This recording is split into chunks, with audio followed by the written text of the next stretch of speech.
Gaming's perpetual window into the future, the Deus Ex franchise has long been regarded as one of the most innovative series ever created. We're looking back at the iconic franchise and getting an inside look at what's coming next. I'm Naomi Kyle, and this is DX15.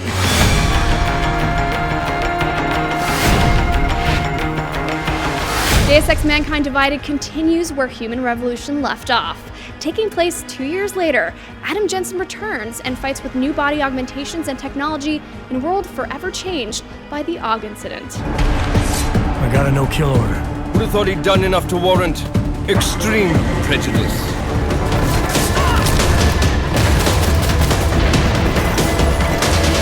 The world of Mankind Divided is a much different place than Human Revolution. Today we learn more about the new game, its place in the overall franchise, and what dark corners of the Deus Ex universe remain unexplored. Rocker.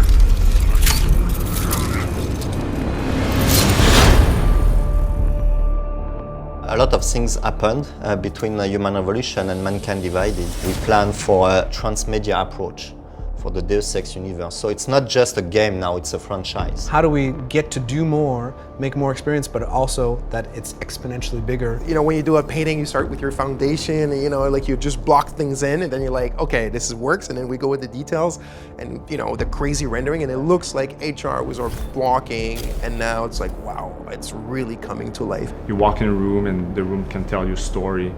So with the Dawn engine and the new gen consoles and the powerful PCs nowadays, we can really create rich environments. The Dawn engine just opens up new possibilities in terms of expanding the tool set. We've really achieved this vision. Like, we had it at the beginning, and you know, we had achieved just 50% of it, I think. Now it's very much there, and stuff as well, like very cool next gen stuff, like the hair that we do, and you know, all these new additions, and the lighting system has been totally revamped. The game just feels, I mean, people are noticing it right away.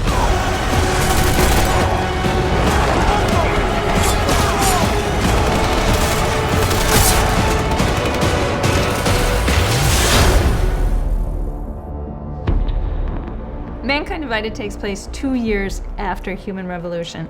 So now you're facing a world state where the mechanically augmented are being reviled. Many of them are being forced to live in segregated camps. You're facing a lot of cops, a lot of augmented people. How do you deal with them? Where's your judgment? You can go in guns blazing, you combat but non-lethal, or you can avoid it all. We all want to make a game that we want to play. You know, it's a mature title. It's something that is dealing with kind of serious contemporary now issues. When we talk about the setting for Mankind Divided, we're talking about the mechanical apartheid. We've entered a period in this universe where the mechanically augmented are really being discriminated against. There's a lot of paranoia about them, and a lot of feeling that these people are second-class citizens. These are people who don't deserve to be with the rest of society because of something that they had no control over. It's a much darker world, a much more cynical world, a world more bathed in fear and suspicion.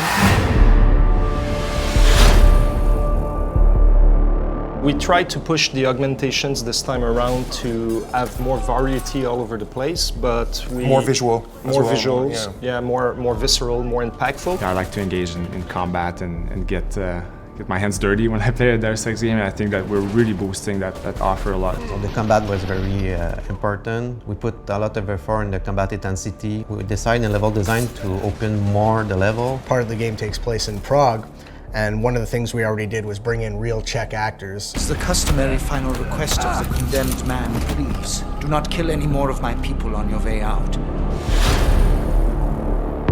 We did no compromise. Once again, we wanted to push the envelope. The goal is really to give to the player more than just the game. We wanted to make sure that you can be a stealthy agent and be a killing machine, or be a combat-oriented kind of guy and still be like, I care about human lives, so I'm going to spare them. So we put a lot of efforts in that sense to make sure that the augmentation experience is way more rounder, way more possibilities, no matter what your play style is. In the Deus Ex franchise is really about empowering the player with choosing the way he wants to play. It's not just go stop the bad guy, it's like Is the bad guy a bad guy? Why is he doing that? My favorite part of this franchise is really the narrative aspect, really the story. I really like the fact that it's much more than just save the princess. You can spend 10 minutes on a side quest and finish it, or depending on what you do in that side quest, you can discover all these other intricate branches that are leading off, and you can end up having an hour adventure just with a side quest. It's the type of game where you can play it one time and play it one way and have one experience,